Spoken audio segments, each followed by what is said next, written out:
Shalom, senang sekali dapat berjumpa kembali dalam program Bible Study Online CK7. Hari ini saudara kita akan melanjutkan pembelajaran kita dari kitab Yehezkiel pasal yang ke-41. Nah, seperti kita ketahui bahwa mulai pasal 40 sampai dengan 43, Yehezkiel itu mendapatkan sebuah penglihatan khususnya tentang bait suci. Bait suci yang pada waktu kerajaan selatan dibuang ke Babel sudah runtuh, saudara. Sudah tidak ada lagi bait suci. Tetapi Allah memberikan sebuah penglihatan. Bait suci seperti apa sih yang akan ada dan yang berkenan kepada Allah? Karena bait suci Salomo dihancurkan ya, oleh Nebukadnezar. Lalu Yehezkiel mendapatkan sebuah penglihatan. Nah, penglihatannya seperti apa? Mari, sebelum kita baca, kita renungkan, kita pelajari, kita datang kepada Tuhan. Kita minta Roh Kudus mengurapi kita. Supaya apa yang kita baca dan kita pelajari sungguh-sungguh menjadi pedoman untuk hidup kita. Haleluya, Yesus.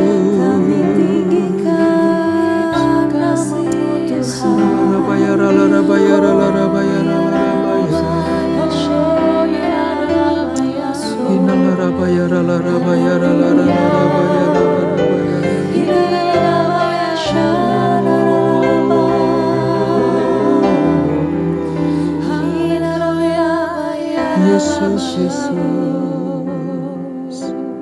Yesus Tuhan. Saat indah ku berhadapan denganmu,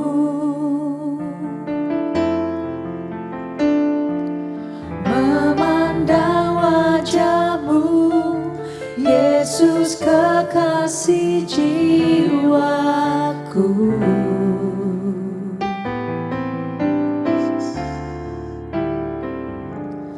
Bawa daku erat dalam pelukanmu, menikmati kasih dan indahnya hadiratmu.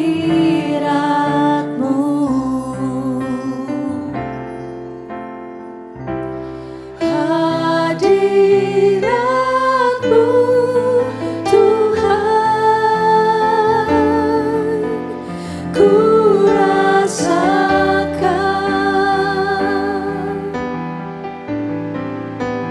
kekudusan-Mu Bapa, penuhiku.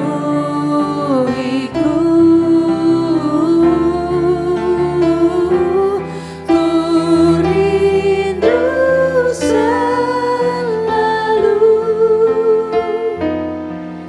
diam dalam bait-Mu, menikmati kasih anugerah-Mu.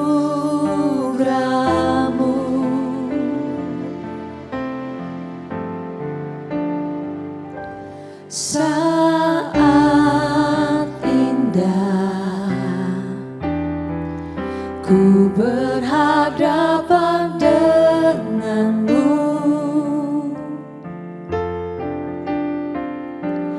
memandang wajahmu, Yesus kekasih jiwaku.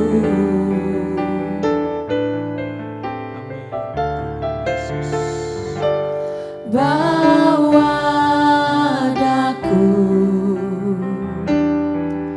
erat dalam pelukanmu, menikmati kasih dan indahnya hadirat-Mu. Hadirat-Mu Tuhan,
anugerah-Mu.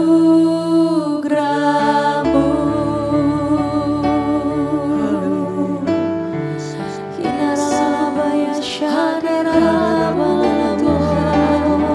Kami rasakan Yang kami Hinaralabaya syadarabalaya syed. Oh Yesus Tuhan, kami menyerahkan Bapa yang kami Yesus. nikmati. Haleluya, nama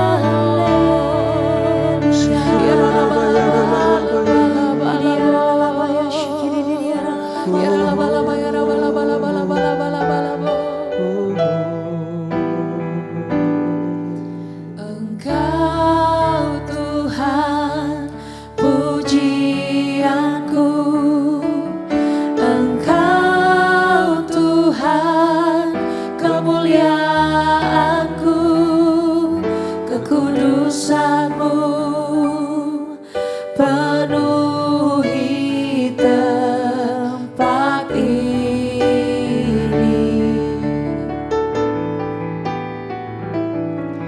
Ku sembah Kau dalam bait-Mu, ku tersungkur di kaki-Mu, hingga kemuliaan-Mu kan nyata dalamku.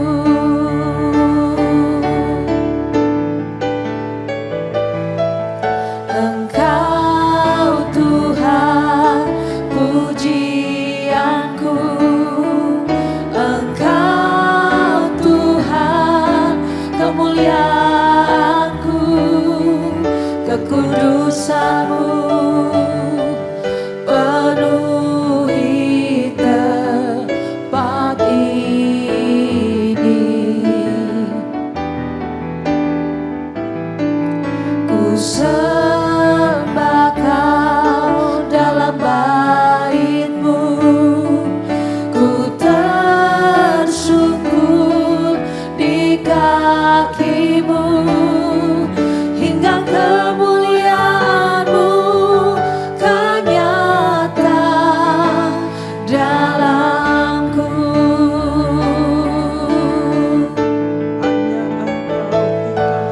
Engkau Tuhan pujianku, Engkau Tuhan kemuliaanku, kekudusan-Mu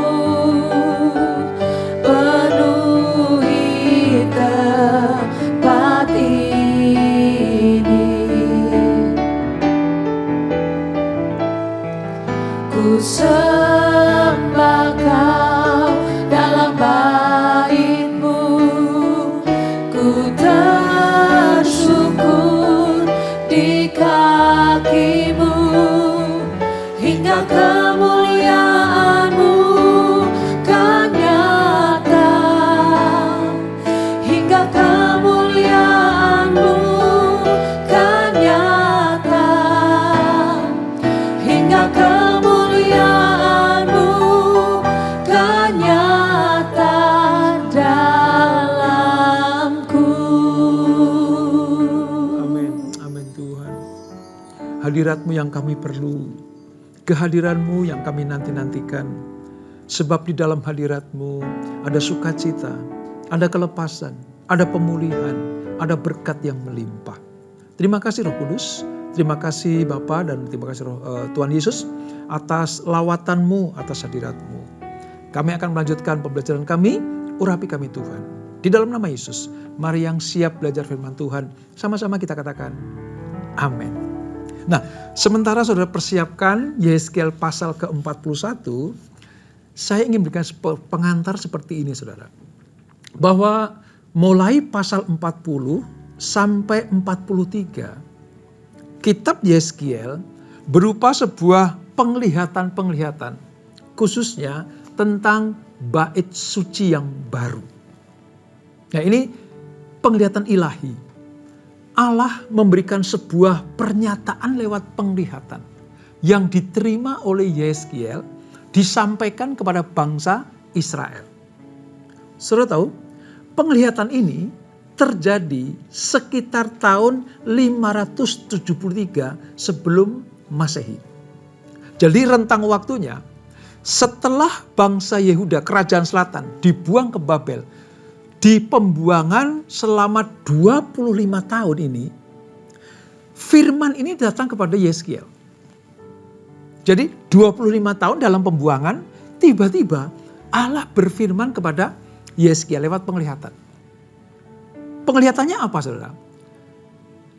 Bahwa ada bait suci yang baru. Bait suci yang diperlihatkan Tuhan kepada Yeskiel. Belum dibangun, belum dipersiapkan, belum ada rencana atau maketnya, tetapi Allah sudah memberikan sebuah penglihatan kepada Yeskiel. Nah, tujuannya apa? Mengapa penglihatan tentang bait suci yang baru ini diberikan Tuhan kepada Yeskiel untuk disampaikan kepada bangsa Israel? Tujuannya adalah memberi semangat kepada bangsa Israel atau Yehuda itu, bahwa kemuliaan Allah akan diberikan kembali, akan dipulihkan kembali. Sama seperti Allah mengizinkan Salomo membangun bait suci yang pertama, kemuliaan Allah dinyatakan, Shekinah glory itu memenuhi bait Allah itu, bait suci itu. Maka apa yang dilihat oleh Yeskiel itu betul-betul kemuliaan Allah dinyatakan kembali. Untuk apa sih, saudara? Supaya menghasilkan pengurapan dan berkat yang akan bertahan sampai selama-lamanya. Jadi kalau kita baca nanti ya, pelajari dari pasal 40 sudah kemarin kita pelajari, lalu 41, 42, 43 itu tentang bait suci yang baru. Nah, seperti apa, saudara? Mari kita baca ayat 1 sampai dengan ayat yang ke-12 terlebih dahulu. Yeskiel pasal 41, Perjanjian Lama, halaman sekitar 946. Demikian firman Tuhan. Kemudian dibawanya aku ke dalam ruang besar bait suci, dan ia mengukur tiang temboknya. Yang sebelah sini 6 hasta tebalnya, dan yang sebelah sana 6 hasta juga. Lebar pintu itu adalah 10 hasta, dan lebar dinding sampingnya adalah 5 hasta. Sebelah sini dan 5 hasta sebelah sana. Panjang ruang besar diukur juga 40 hasta dan lebarnya 20 hasta. Lalu ia sampai ke ruang dalam. Ia mengukur tiang temboknya, tebalnya 2 hasta dan lebar pintu sendiri 6 hasta dan lebar dinding sampingnya 7 hasta. Sebelah sini dan 7 hasta di sebelah sana.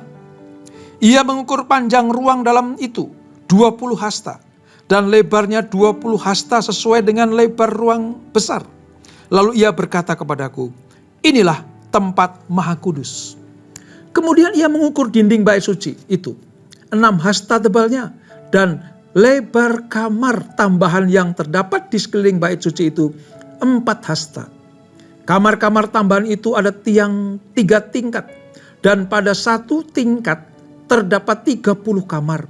Pada keseliling dinding bait suci ada ceruk-ceruk untuk mengokohkan kamar-kamar tambahan itu.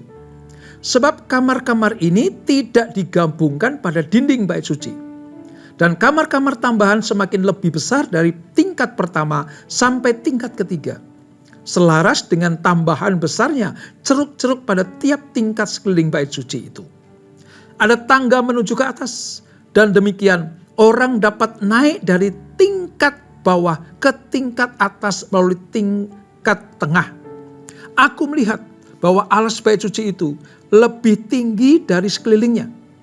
Dasar kamar-kamar tambahan itu berukuran 1 tongkat penuh, yaitu tingginya 6 hasta. Tebal dinding yang sebelah luar kamar tambahan adalah 5 hasta. Lebar bagian atas bait suci yang dibiarkan kosong adalah 5 hasta.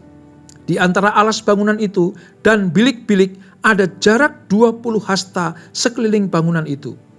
Dan pintu-pintu kamar tambahan di keluar ke bagian yang kosong itu 1 pintu di sebelah utara dan 1 pintu di sebelah selatan.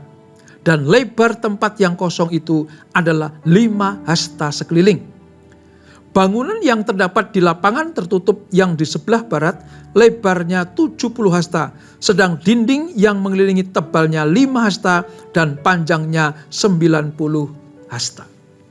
Saudara, kalau kita hanya membaca saja, maka sulit untuk mengerti.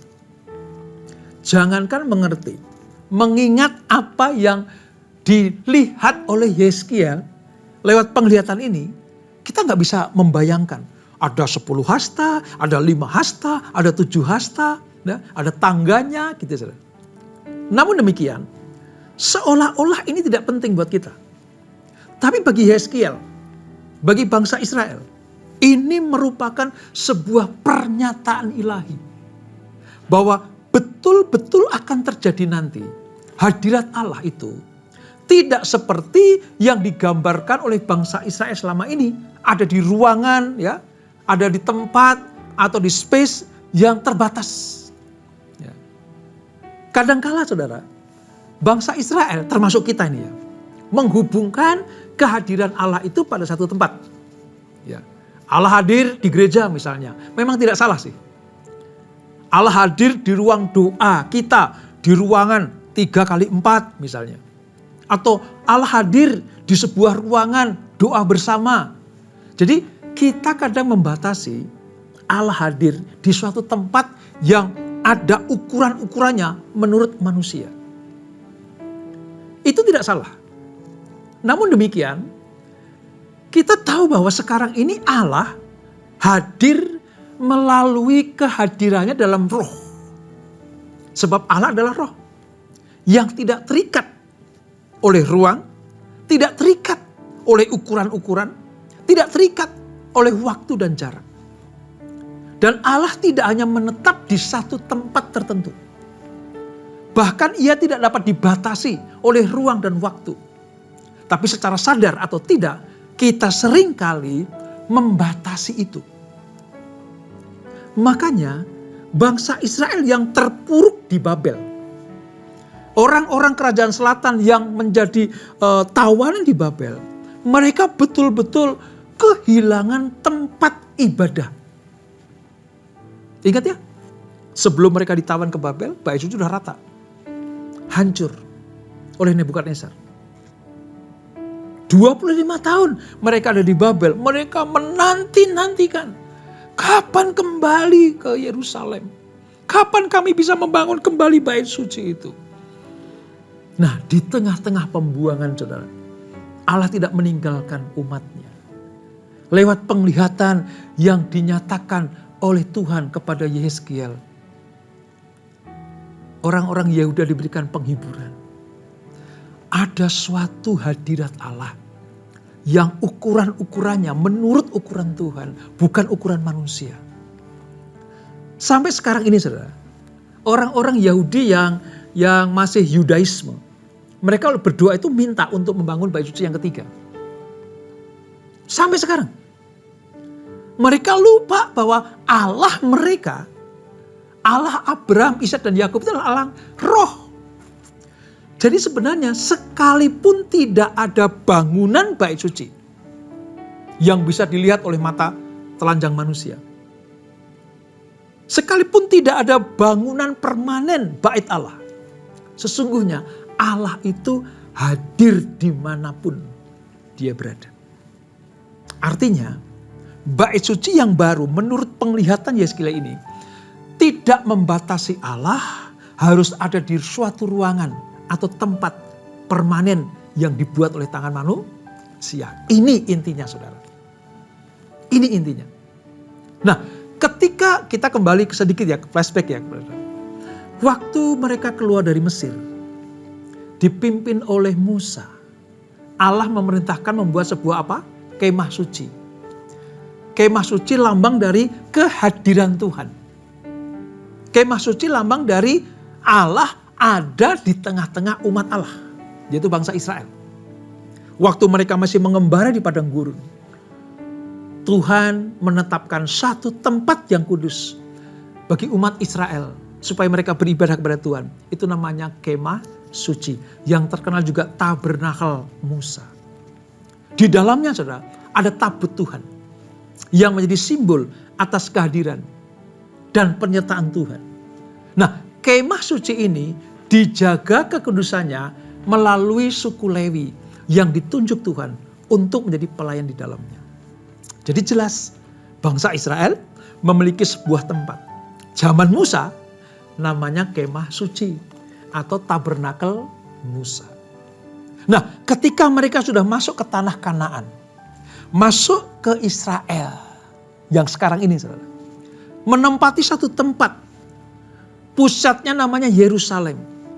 Allah mengizinkan untuk umat Israel memindahkan tabut Allah bukan di kemah Musa lagi, bukan di tabernakel Musa lagi, tetapi di sebuah tempat yang permanen namanya Bait Suci. Itu tempat ibadah bagi orang Yahudi. Megah sekali. Dibangun oleh Salomo. Dirancang oleh Daud. Tapi Tuhan bilang bukan Daud yang membangun, tapi Salomo. Nah, konsep bangunannya sama seperti kemah suci. Ada pelataran, ada ruang suci, ya, ada ruang maha suci. Hanya bedanya kalau kemah suci itu bisa dipindah-pindah. Sementara kalau bait suci sifatnya permanen dan megahnya luar biasa. Nah, lokasi bait suci itu ada di tempat kudus, di mana dipercaya dinamanya Gunung Moria, tempat Abraham mempersembahkan Ishak yang diganti oleh anak domba jantan itu, dan di mana Daud pernah melihat Allah. Kita catat dalam 2 Tawarikh pasal yang ketiga. Disitulah bait suci yang agung itu dibangun oleh Salomo. Nah, karena kejahatan orang-orang Yehuda, karena pemberontakan orang-orang Yehuda kepada Allah, maka Allah mengizinkan orang Babel menghancurkan kota Yerusalem, meruntuhkan tembok-tembok kota, dan meratatanahkan apa? Bait suci. Tidak ada lagi bait suci sampai mereka dibuang ke Babel. Wah, orang Israel, saudara, khususnya orang Yehuda, kalau tidak ada bait suci, itu membuat mereka seolah-olah gak ada Allah. Begitu pentingnya bait Allah ini. Begitu pentingnya rumah Tuhan bagi mereka ini. Dan ketika mereka dibuang ke Babel, mereka betul-betul meratap, saudara. Tuhan tidak hadir. Tuhan tidak bersama dengan kita. Mereka sadar bahwa pembuangan ini karena dosa mereka. Tetapi yang membuat mereka sangat menderita karena mereka tidak bisa beribadah. Itu betul-betul membuat bangsa Israel sangat-sangat tertekan. Dijajah, diperbudak, dibuang ke Babel, itu penderitaan yang sangat mengerikan. Namun, yang sempurna dari penderitaan ketika apa? Penderitaan mereka adalah tidak ada tempat ibadah untuk mereka. Itulah sebabnya Tuhan, sekalipun umatnya di tempat pembuangan, Dia membesarkan hati mereka. Ya anakku, ya orang Yehuda, kalian memang aku hukum. Kalian aku buang ke Babel selama 70 tahun. Di tahun yang ke-25 masa pembuangan, Yehezkiel memberikan sebuah penghiburan kepada orang-orang buangan ini. Sebab apa? Allah memperhatikan umatnya, saudara. Kini Yehezkiel mendapatkan sebuah penglihatan akan bait Allah yang baru sebagai penghiburan bagi umat yang sedang menderita. Nah, penglihatan Yehezkiel ini sangat detail sampai kepada ruang Maha Kudus. Tadi dikatakan ya, ukurannya, tempatnya, menghadapnya kemana, sangat-sangat detail. Saya juga bersyukur, saudara, kalau kita baca sepintas, wah ini orang menghindari untuk membaca ini. Kenapa? Hanya sekian hasta. Tetapi sangat penting bagi Yehezkiel. Sangat penting bagi orang-orang yang ada di pembuangan sana. Letak ruang Maha Kudus yang terlindungi oleh ruang besar yang disebut ruang kudus. Digambarkan sedemikian rupa. Presisi apa yang dilihat oleh Yehezkiel dituangkan dalam sebuah kitab ini. Ya, mungkin orang Israel tidak bisa menghafalnya. Ya, orang Israel mungkin tidak bisa mengingatnya. Tetapi pernyataan tentang hadirnya bait suci bagi mereka itu merupakan sebuah penghiburan yang luar biasa. Saya bisa membayangkan bagaimana melihat, wow, ternyata Tuhan tidak meninggalkan kita. Nah, pernyataan seperti ini itu penting. Untuk apa? Membesarkan hati orang-orang buangan. Supaya mereka tidak merasa ditinggalkan Tuhan. Supaya mereka tidak merasa dilalaikan oleh Tuhan. Tadi kita menyanyikan, hadirat-Mu Tuhan, kurasakan. Hadirat-Mu Tuhan membawa pemulihan, kesembuhan, dan mujizat. Jadi ketika Yehezkiel mendapatkan penglihatan, diceritakan kepada bangsa Israel, mereka bersuka cita, saudara. Orientasi mereka sekarang, ya memang pengen membangun bait suci kembali ya. Tetapi yang mereka rindukan adalah hadirat Tuhan. Nah, apa pentingnya kita mempelajari kitab ini, saudara? Di pasal ini, kita sedang mengerti bagaimana Allah, sekalipun tidak ada tempat untuk beribadah, sekalipun ya mungkin gereja diratakan, sekalipun bangunan ibadah kita disegel, mungkin karena penganiayaan misalnya, seperti itu, saudara.